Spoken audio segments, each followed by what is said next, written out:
Everybody, welcome to Unique Study Centre. आज की इस वीडियो में हम लाइफ प्रोसेस चैप्टर का ट्रांसपोर्टेशन टॉपिक कवर करने वाले हैं। ट्रांसपोर्टेशन और एक्सक्रीशन, यही दो लास्ट टॉपिक हमारे इस चैप्टर के, तो आज हम उन्हीं दोनों को कवर करने वाले हैं। उसमें से जो हमारा फर्स्ट टॉपिक है ट्रांसपोर्टेशन, जिसको हम वाहन बोलते हैं, तो वाहन को हमको दो चीजों के बारे में पढ़ना है, एक तो ह्यूमन में और एक प्लांट्स में। तो किस तरह से होता है, अब ह्यूमन में जो मानव में जो वाहन होता है वो ह्यूमन हार्ट, जो मानव हृदय होता है, और उसकी मदद से और ट्रांसपोर्टेशन का काम कौन करता है, तो वो ब्लड, रक्त करता है। तो इसके बारे में, ह्यूमन हार्ट और ब्लड के बारे में पढ़ना है। तो ह्यूमन हार्ट का ये एक स्ट्रक्चर है जिसमें हमको क्या क्या देखने हैं, 4 इसमें चैम्बर होते हैं। अब यहाँ पे थोड़ा सा दाहिने और बाएं में कंफ्यूजन होता है, तो क्योंकि ये इस तरह से एज्यूम किया जाता है, इस तरह से। तो अब यहाँ पे ये वाला हिस्सा बायां होता है और ये वाला हिस्सा दायां होता है। तो अब जब भी हम लिखेंगे तो इस तरफ जो भी लिखेंगे वो बायां लिखेंगे और इस तरफ जो लिखेंगे वो दायां लिखेंगे, क्योंकि लिखने में आपको वहां पे लगेगा कि ये तो उल्टा लिखा गया है, लेकिन वो जो हार्ट को यहाँ पे एज्यूम किया जा रहा है वो इस तरह से किया जा रहा है। तो जो आपका बायां है वो यहाँ पे दायां हो जाता है, और जो इस तरफ आपका दाहिना पड़ता है, लेकिन यहाँ पे हम बायां लिखेंगे, और इस तरफ आपका बायां पड़ता है, लेकिन यहाँ पे हम दायां लिखेंगे। क्यों? क्योंकि इस तरह से जब माना गया इसलिए। तो यहाँ पे 4 चैम्बर होते हैं। ऊपर वाले को हम बोलते हैं अलिंद और नीचे वाले को निलय बोलते हैं। नी से नीचे होता है, नी से निलय होता है, तो इस तरह से याद रखिएगा, निलय। इसको क्या बोलते हैं, एट्रियम, और ये क्या होता है, वेंट्रिकल। तो 2 अलिंद होते हैं और 2 निलय होते हैं। अब यहाँ पे इसके बारे में अगर हमको लिखना है तो ये क्या होगा, ये होगा दायां अलिंद, दायां निलय, और फिर ये बायां अलिंद और बायां निलय। तो ये 4 पार्ट हुए। अब यहाँ पे जो भी ट्यूब्यूल या जो भी ट्यूब ब्लड को लेके जाएगी, रक्त को यहां से लेके जाएगी से बाहर, उसको हम बोलते हैं आर्टरी बोलते हैं। आर्टरी का मतलब होता है सिरा, सिरा नहीं बल्कि आर्टरी का मतलब होता है, वेन का मतलब होता है सिरा, और आर्टरी का मतलब होता है धमनी। तो जो खून को हार्ट में से लेके जाती है उसको हम धमनी बोलते हैं, और जो हार्ट में लेके आती, क्योंकि हार्ट से ही पूरी बॉडी में पंप किया जा रहा है, तो हार्ट से ब्लड जाएगा और फिर वापस भी घूम के आएगा, क्योंकि ये एक पूरा सर्कुलेशन हो रहा होता है ब्लड का। तो जिसमें से जाता है उसको हम आर्टरी बोलते हैं, और जिसमें से आता है उसको हम वेन बोलते हैं, सिरा बोलते हैं। तो धमनी और सिरा में ये डिफरेंस होता है। अभी आगे कुछ पॉइंट करके हम देखेंगे। तो यहाँ पे ये जो है, अब यहाँ पे इसका फंक्शन किस तरह से होता है, तो यहाँ पे ये क्या है, इसको हम वेना कावा बोलते हैं, ये सिराएं हैं।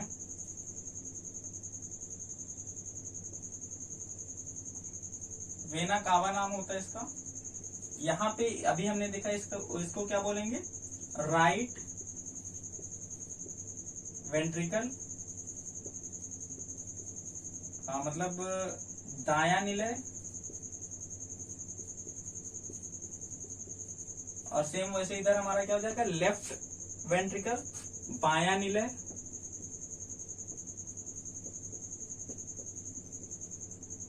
ये बायां अलिंद हो जाएगा,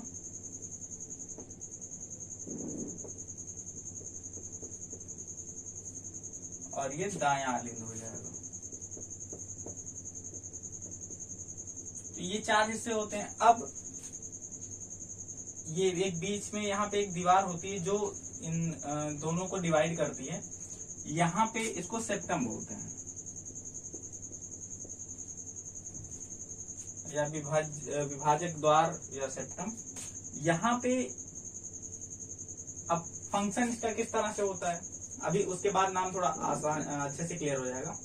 जो भी रक्त होता है पूरे शरीर में वो इस हिस्से से एंटर करता है इसमें, यहां से आएगा तो अब शरीर से आ रहा है तो यहाँ पे इसमें कार्बन डाइऑक्साइड होगा, और जहां पे ये जाएगा दाएं अलिंद में आएगा। अब ये दाएं अलिंद से फिर यहाँ पे वॉल्व लगे होते हैं, उससे फिर ये एंटर कर जाएगा दाएं निलय में। अब यहाँ पे ये वॉल्व लगा है, ये क्या करेगा, एक ही दिशा में उसको प्रवाहित होने मतलब दोबारा वापस नहीं जाने देगा, तो एक दिशा में प्रवाहित हो ब्लड, इसके लिए यहाँ पे वॉल्व लगे होते हैं। अब ये जब यहाँ पे आ जाएगा तो दाएं निलय में आ गया। दाएं निलय में आने के बाद फिर ये यहां से ये होती है फुफ्फुस,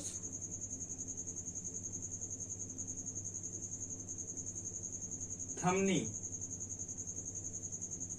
और ये होती है महाधमनी या फिर ऑर्टा।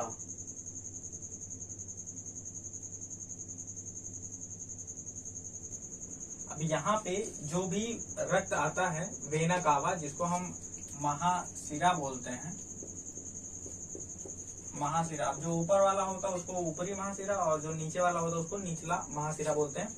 यहाँ से पूरे शरीर से रक्त आता है तो इसमें कार्बन डाइऑक्साइड मिला रहता है, फिर ये जाता है दाएं निलय में। अब यहाँ निलय में आने के बाद यहाँ पे वॉल्व तो लगाइए, फिर ये भेजा जाएगा फुफ्फुस धमनी से होकर के ये फेफड़े में पहुंचेगा।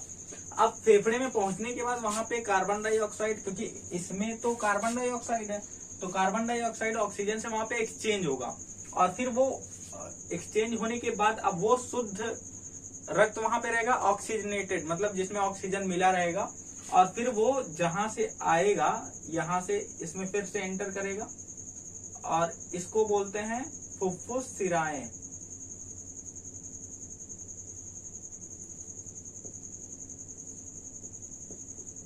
क्योंकि हृदय से जो भी बाहर की तरफ रक्त ले जाएगा उसे हम धमनी बोलेंगे, और जिससे रक्त आएगा अंदर उसको हम सिरा बोलेंगे।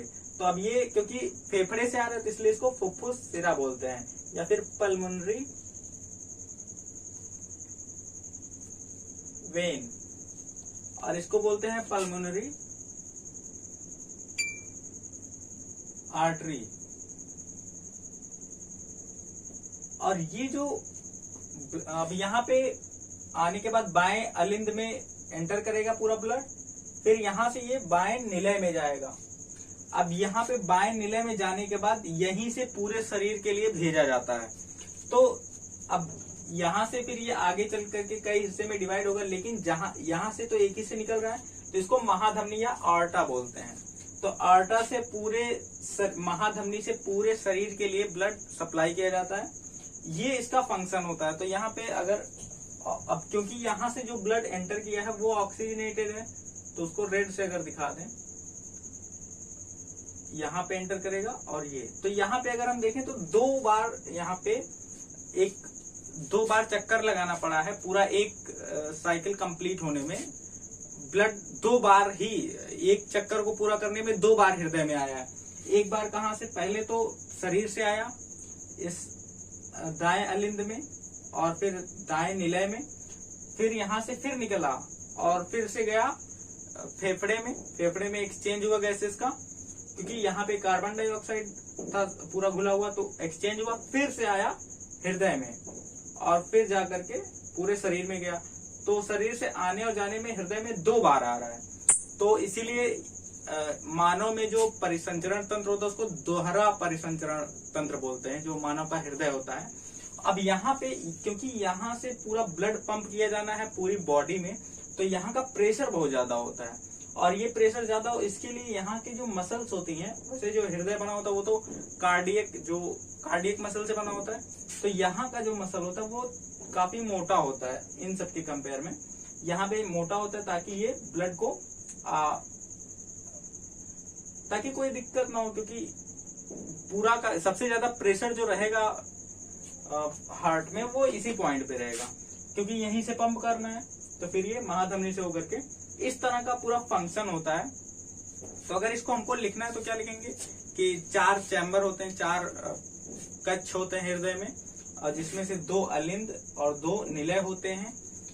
अब दाएं अलिंद में 2 महाशिराएं होती हैं जिनको हम ऊपरी महाशिरा और निचला महाशिरा बोलते हैं। महाशिराओं से रक्त आकर के महाशिराओं से रक्त दाएं अलिंद में आता है। दाएं अलिंद में जो कि जिसमें कार्बन डाइऑक्साइड मिला होता है, और फिर ये एंटर करता है दाएं निलय में।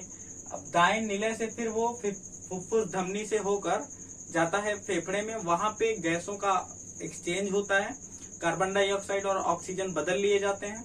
फिर से वो फुफ्फुस सिरा से फिर से बाएं अलिंद में आता है, और बाएं अलिंद के बाद फिर बाएं निलय में, और फिर से भेज दिया जाता है पूरे शरीर में, क्योंकि ऑक्सीजन अब इसमें मिल चुका है और ऑक्सीजन की जरूरत पूरी हर एक सेल को है, तो फिर हर एक सेल में भेज दिया जाएगा। तो यहाँ पे सिरा और धमनी को लेकर के जो कंफ्यूजन होता है, तो सिरा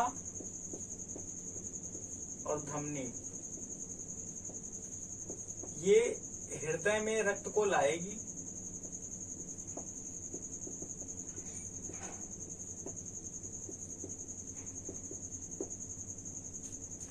धमनी सिरा लाती है, हृदय में रक्त को लाएगी,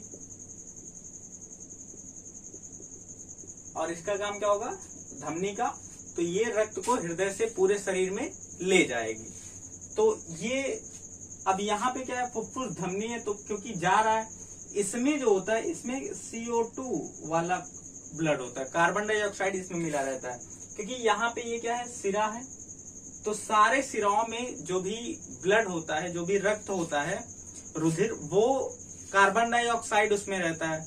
लेकिन यहाँ पे ये फुफ्फुस सिरा है, लेकिन यहाँ पे जो ब्लड है उसमें ऑक्सीजन है। तो फुफ्फुस सिरा को छोड़कर जितनी भी सिराएं होती हैं उनमें कार्बन डाइऑक्साइड रहता है ब्लड में, और जितनी भी धमनियां होती हैं फुफ्फुस धमनी को छोड़कर, क्योंकि यहाँ से जा रहा है तो ये यही महाधमनी है, और आगे यही जाकर के सारी धमनियों में इसी से ब्लड जाएगा।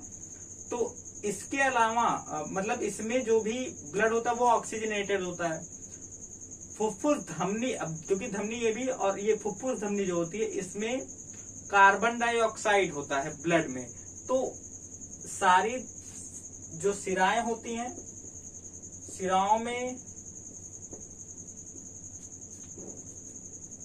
CO2 होता है ब्लड में, और धमनियों में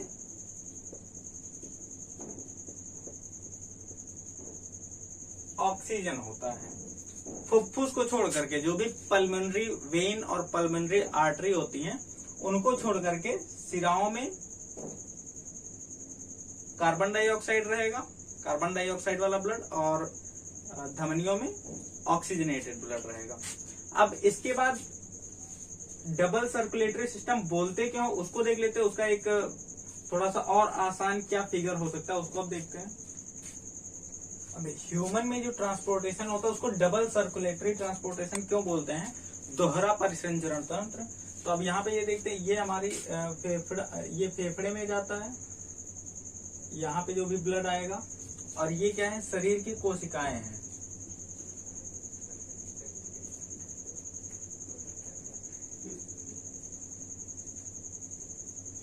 यहाँ पे जब शरीर की कोशिकाओं से जो कार्बन डाइऑक्साइड ब्लड में रहता है, जब वो यहाँ पे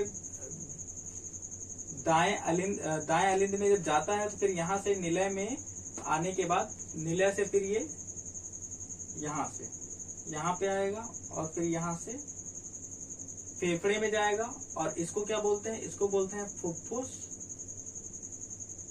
धमनी। फुफ्फुस धमनी से फेफड़े में जाएगा। अब फेफड़े में गैसेस का एक्सचेंज हो जाएगा, कार्बन डाइऑक्साइड जो फिर वो फिर से फेफड़े में आ जाएगा, और जो ऑक्सीजन होगा वो फिर से ब्लड में चला जाएगा। तो यहाँ पे फिर उसके बाद जब वापस आएगा तो अब यहाँ पे ऑक्सीजनेटेड ब्लड रहेगा। अब ये क्योंकि ब्लड को ला रहा है तो लाने वाले को हम सिरा बोलते हैं, तो इसको बोलेंगे फुफ्फुस सिरा।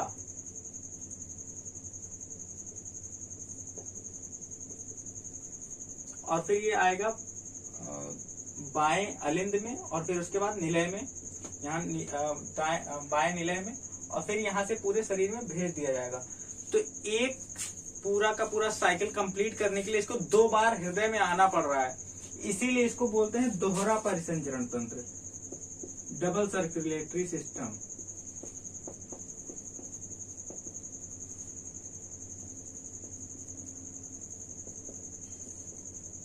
तो ये इस तरह से इसका वर्किंग फंक्शन होता है कि यहाँ से शरीर की कोशिकाओं से जाएगा पहले इस अलिंद में, दाएं अलिंद में, फिर उसके बाद निलय में, फिर निलय से फिर जाएगा फेफड़े में, और फिर फेफड़े से होकर के फिर आएगा बाएं अलिंद में, फिर उसके बाद फिर बाएं निलय में, और फिर से पूरे शरीर में। और यही पूरा प्रोसेस बार बार यही साइकिल पूरा चलता रहता है इस तरह से। अब ब्लड के बारे में देख लेते हैं, क्योंकि ब्लड ही यहाँ पे ट्रांसपोर्ट हो रहा है और ब्लड ही सारी चीजों को ले जा रहा है। अब रुधिर के बारे में देखते हैं कि ये क्या होता है, इसके कौन कौन से कंपोनेंट्स होते हैं। तो रुधिर जो रक्त होता है वो इन प्लाज्मा, आरबीसी जो लाल रुधिर कणिकाएं, श्वेत रुधिर कणिकाएं, डब्ल्यूबीसी जिनको हम बोलते हैं, और प्लेटलेट्स से मिलकर बना होता है। प्लाज्मा जो होता है ये एक तरल माध्यम होता है जिसमें 90% पानी होता है और 10% ऑर्गेनिक कुछ कार्बनिक रसायन होते, कार्बनिक पदार्थ होते हैं।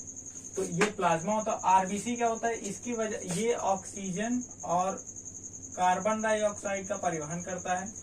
आरबीसी में हीमोग्लोबिन होता है जिसकी वजह से इसका रंग लाल होता है।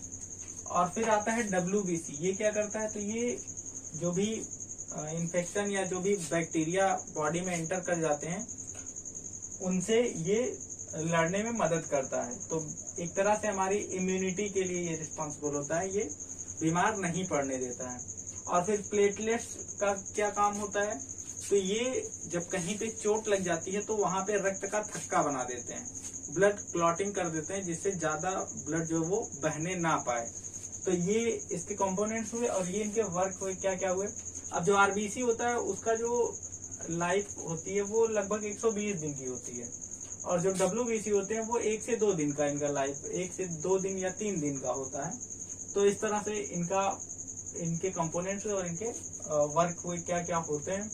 अब इसके बाद हमारा है, अच्छा, एक जो 70 किलोग्राम, अब ये जो ब्लड होता है ये शरीर के भार का लगभग 7 to 8% होता है। मतलब अगर एक 70 किलोग्राम का आदमी है तो उसके शरीर में लगभग 5 से 6 लीटर ब्लड रहेगा। और इसका जो पीएच वैल्यू होती है ब्लड की वो 7.3 से लेकर के 7.5, मतलब थोड़ा सा बेसिक होता है, ये बहुत हल्का, और 7.3 से 7.5 तक होती है इसकी पीएच वैल्यू।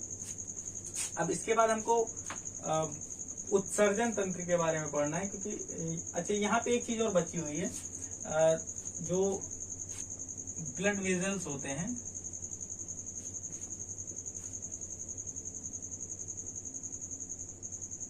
इसमें हमारे पास धमनी,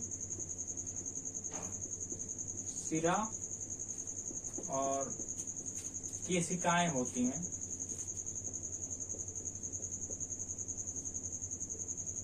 मतलब आर्टरी और वेन और फिर ब्लड कैपिलरीज, जो पतली पतली ट्यूब्स होती हैं, तो वो उनको हम केशिकाएं बोलते हैं। तो धमनी से ब्लड जाता है और फिर वो पतली पतली ट्यूब्स में आगे, क्योंकि सेल तक उसको जाना होता है इसलिए पतली पतली ट्यूब में फिर वो जाता है, और फिर इनसे फिर इकट्ठा होकर के फिर से सिरा में आता है जो वेन्स होती हैं। तो वेन्स क्या होती हैं, बिल्कुल ऊपरी स्किन के बिल्कुल पास में पाई जाती हैं। और जो आर्टरीज होती हैं, क्योंकि उनमें प्रेशर बहुत ज्यादा होता है, इसकी वजह से वो मसल्स के बीच में होती हैं और ताकि सेफ रह सकें। और ये इनमें एक दो कुछ डिफरेंसेस भी होते हैं धमनी और सिरा में। जैसे जो धमनियां होती हैं इनमें अभी हमने देखा कि प्रेशर ज्यादा होता है, और प्रेशर ज्यादा होता है इसलिए इनको ज्यादा इस पे जोर ना पड़े, इसके लिए ये क्या होते हैं, इलास्टिक होती है, मतलब प्रत्यास्थ होती हैं, ये मतलब कि स्ट्रेचेबल होती हैं, ये सिकुड़ती फैलती हैं। और क्या होती हैं, ज्यादा मोटी होती हैं, तो इलास्टिक होती हैं और थिक होती हैं। और क्या काम होता है इनका, धमनियों का काम होता है ब्लड को हार्ट से पूरी बॉडी में ले जाना। तो इनका ये क्या करती हैं, ब्लड को ले जाती हैं पूरे शरीर में। सिराओं का काम क्या होता है, सिराएं पतली होती हैं, थिन एक तरह से, इससे तो थिन होती हैं, और इनका काम होता है, ये बिल्कुल इस ऊपरी हिस्से में पाई जाती हैं, और इनका काम होता है ब्लड को शरीर से फिर से हार्ट में ले आना। तो ये सिराओं का काम हो गया। बाकी केशिकाएं तो उसी के बीच में पड़ जाती हैं। तो कुछ 2-3 पॉइंट के इनके डिफरेंसेस हैं आर्टरी और वेन्स में। हाँ, एक और, जो फुफ्फुस धमनी और फुफ्फुस सिरा होता है, फुफ्फुस धमनी और फुफ्फुस सिरा, पल्मोनरी, इसमें अगर धमनियों में जो ब्लड होता है वो ऑक्सीजनेटेड ब्लड होता है। एक्सपेक्ट फुफ्फुस धमनी, जो फुफ्फुस धमनी के अलावा फुफ्फुस धमनी में कार्बन डाइऑक्साइड वाला ब्लड रहता है, और सेम वही चीज फुफ्फुस सिरा जो होती है, क्योंकि सारी सिराओं में कार्बन डाइऑक्साइड रहता है ब्लड में, लेकिन फुफ्फुस सिरा में ऑक्सीजन वाला ब्लड रहता है। तो ये 2-3 डिफरेंसेस हुए इनके ब्लड वेसल्स, धमनी, सिरा और केशिका, और इनमें कुछ डिफरेंसेस हैं। अब ये जो ब्लड सर्कुलेटरी सिस्टम है, इसके अलावा एक लिम्फ सर्कुलेटरी सिस्टम भी होता है जिसको लसिका बोलते हैं। तो ये लसिका क्या करता है, इसमें एंटीबॉडीज बनते हैं जिससे जो शरीर की रक्षा प्रणाली है वो और बेहतर हो जाए। तो कुछ इसके, और इस जो सेल्स और ब्लड कैपिलरीज के बीच में जो आदान प्रदान होता है गैसों का और हार्मोन का, इन सब का, यहाँ ये इसी लसिका से ही होता है। तो ये भी एक पीले रंग का पदार्थ होता है, पीले रंग का लिक्विड होता है, और जो इंटरसेलुलर स्पेसेस होते हैं, जो कोशिकाओं के बीच में जो खाली जगहें होती हैं, उसी के बीच में ये भरा होता है। तो कुछ इसके काम है कि ये गैसेस का जो आदान प्रदान होगा, हार्मोन जो भी कोशिकाओं में आने होंगे, और जो भी न्यूट्रिएंट्स, क्योंकि जो पाचन के बाद जो भोजन, जो भी पोषक तत्व होते हैं वो रक्त केशिकाओं से आकर जो पतली पतली ब्लड कैपिलरीज होंगी, तो फिर जब उनका ट्रांसफर, जो आदान प्रदान होगा, वो इसी लिम्फ से ही होता है। तो ये भी एक सर्कुलेटरी सिस्टम है। कुछ डिफरेंसेस होते हैं ब्लड और लिम्फ में। अब जो हमारा नेक्स्ट टॉपिक है, ट्रांसपोर्टेशन इन प्लांट, अब इसके बारे में पढ़ना है।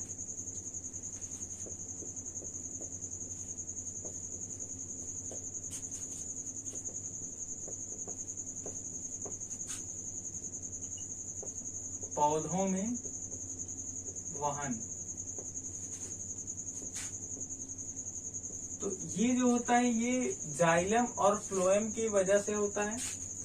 जाइलम क्या करता है कि जल और मिनरल्स, जो भी खनिज पदार्थ होते हैं, जो जल होता है, उसको जमीन से अवशोषित करके पूरे पौधे के हर एक भाग तक भेजता है।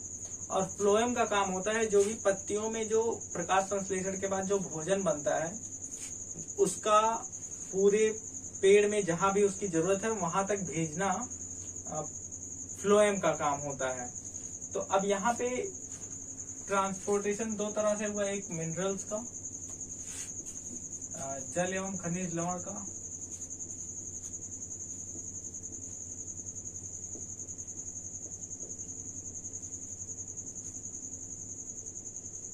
और एक भोजन का जो भी बना वहां पे। अब ये होता है जल का जो होता है वो जाइलम की वजह से होता है,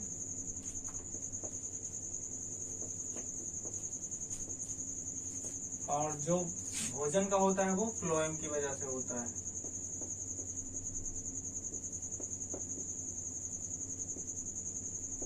और इस प्रोसेस को हम ट्रांसलोकेशन बोलते हैं।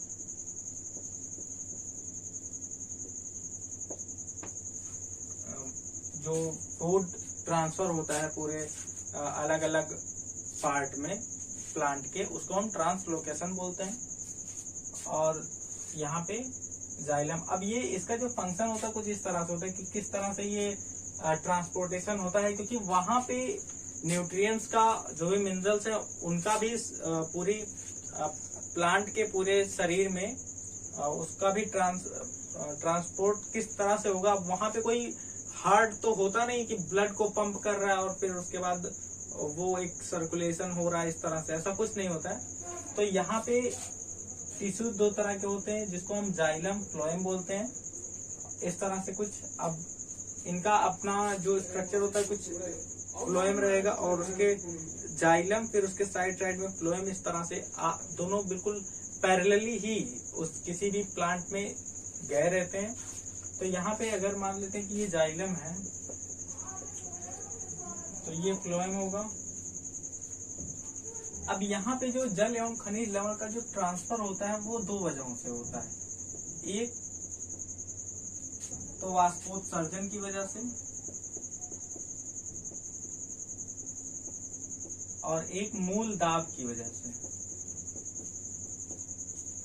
जल और खनिज लवण का ट्रांसफर होता है इन दो वजहों से। भोजन का जो ट्रांसफर होता है वो, उसको हम ट्रांसलोकेशन बोलते हैं। और अब ये वाष्पोत्सर्जन और मूल दाब क्या होता है, तो अगर किसी भी पौधे का कोई एक हिस्सा है और यहाँ पे ऐसे मान लेते हैं और इस तरह से, तो जब यहाँ पे प्रकाश संश्लेषण होगा और फिर यहाँ पे भोजन बनेगा तो ये पौधे के सारे हिस्सों में चाहिए होता है, क्योंकि जो भी हिस्सा हरा नहीं होता उसमें प्रकाश संश्लेषण नहीं होता है, तो उसके लिए वहां उस हिस्से को भी भोजन की जरूरत पड़ती है। तो वो किस तरह से होता है, तो उसके लिए भी हम फ्लोएम के वर्किंग फंक्शन में देखेंगे। तो वाष्पोत्सर्जन पहले देख लेते हैं क्या होता है। तो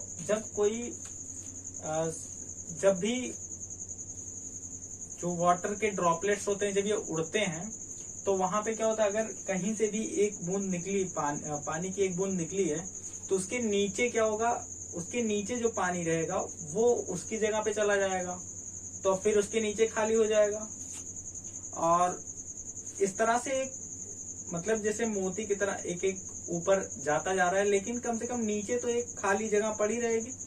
उस नीचे की खाली जगह को भरने के लिए बिल्कुल वो नीचे पहुंच जाएगा कुछ इस तरह से कि अगर ये पत्ती है, यहाँ पे यहाँ का जो वाटर मॉलिक्यूल, जो वाटर ड्रॉपलेट है वो एनवायरमेंट में चला गया, तो यहाँ पे एक खाली जगह हो गई, तो इसके पीछे जो होगा वो यहाँ पे शिफ्ट हो जाएगा और फिर यहाँ वाला, इसके पीछे वाला यहाँ पे हो जाएगा।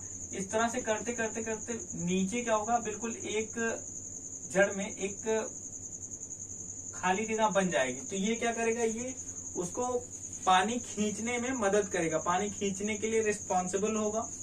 तो ये इसको हम वाष्पोत्सर्जन बोलते हैं। अब मूल दाब ये किस तरह से काम करता है, रूट प्रेशर जो होता है, ट्रांसपीरेशन और फिर रूट प्रेशर। तो जब पेड़ की जड़ें होती हैं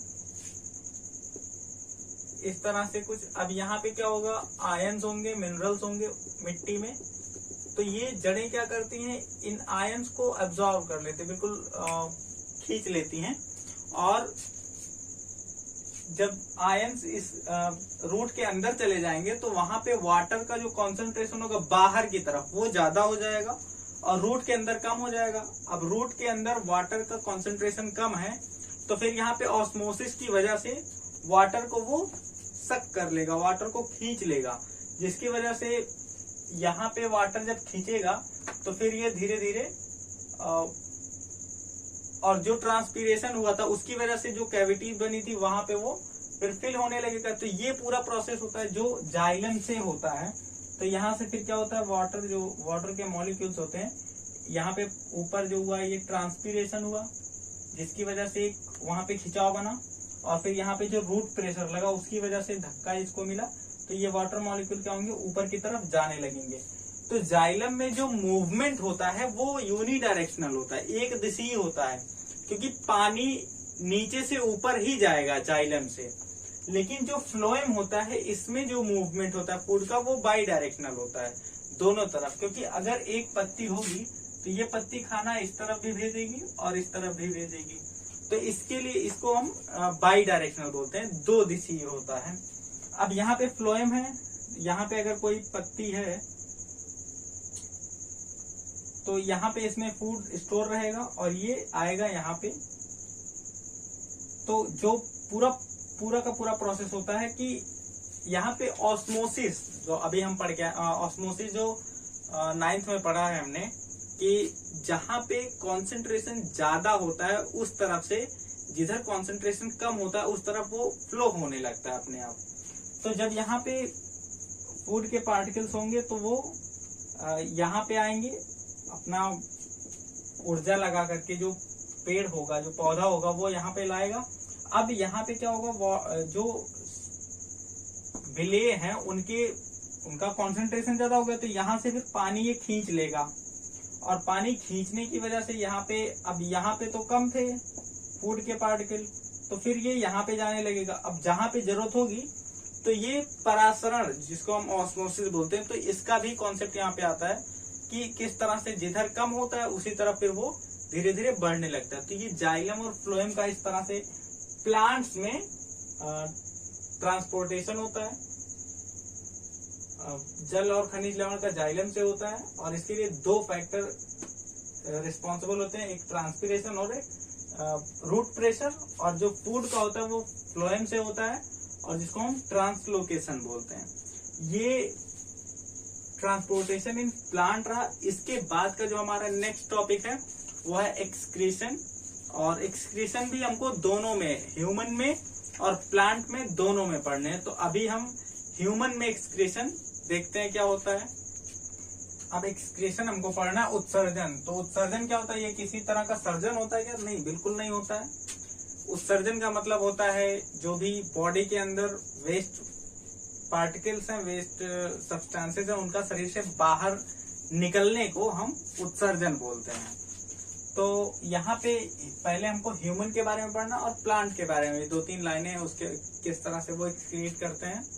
तो प्लांट्स में जब हम देखेंगे तो इसके लिए हमको किडनी के बारे में पढ़ना है, किडनी का वर्किंग फंक्शन किस तरह से, और किस तरह से ये प्योरीफाई करता है वाटर को बॉडी के अंदर। और क्योंकि जो यूरिया एक फॉर्म होता है जो कि ब्लड में मिला रहता है, और इसका शरीर से बाहर निकलना बहुत जरूरी होता है, क्योंकि ये पॉइजनस होता है। तो इसके लिए तो यहाँ पे ह्यूमन का जो एक्सक्रीटरी सिस्टम है वो कुछ इस तरह से, हमारे पास जो फिगर ऐसा दिख रहा है, इसको हम गुर्दा बोलते हैं, किडनी। और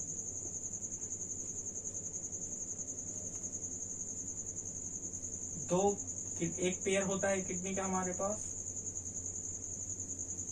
काजू के शेप का होता है। और इस तरफ वाली जो किडनी होती है ये थोड़ी सी ऊपर होती है, और जो दाएं तरफ की होती है वो थोड़ी सी नीचे होती है। क्योंकि दाहिनी तरफ लीवर होता है इसलिए ये थोड़ा सा दब जाता है, तो थोड़ा सा एडजस्टमेंट रहता है, थोड़ा सा एक ऊपर रहता है एक नीचे रहता है। अब यहाँ पे इस तरह से, तो जैसे हमने अभी हार्ट में देखा था कि एक हमारे पास फुफ्फुस सिरा और फुफ्फुस धमनी थी, वैसे यहाँ पे रीनल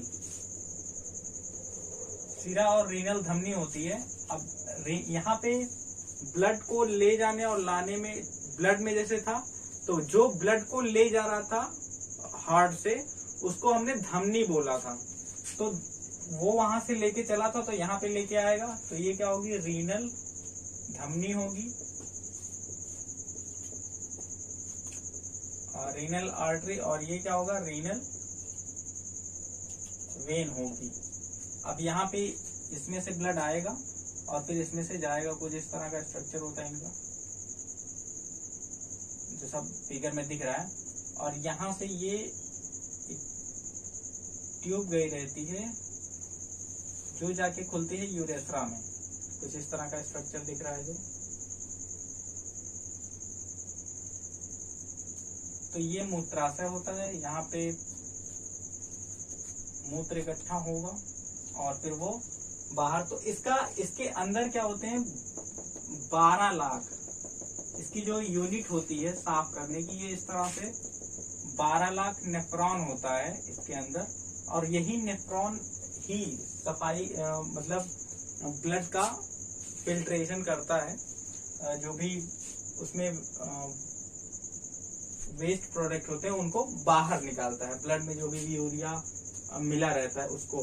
तो एक किडनी में 12 लाख होते हैं, तो दूसरे में भी 12 लाख, तो कुल मिलाकर के 24 लाख नेफ्रॉन होते हैं ह्यूमन में, और जो कि ब्लड के फिल्टर का काम करते हैं। अब नेफ्रॉन का जो, अब यहाँ पे ये उनकी नेमिंग हो गई और इस तरह से अरेंजमेंट हो गया।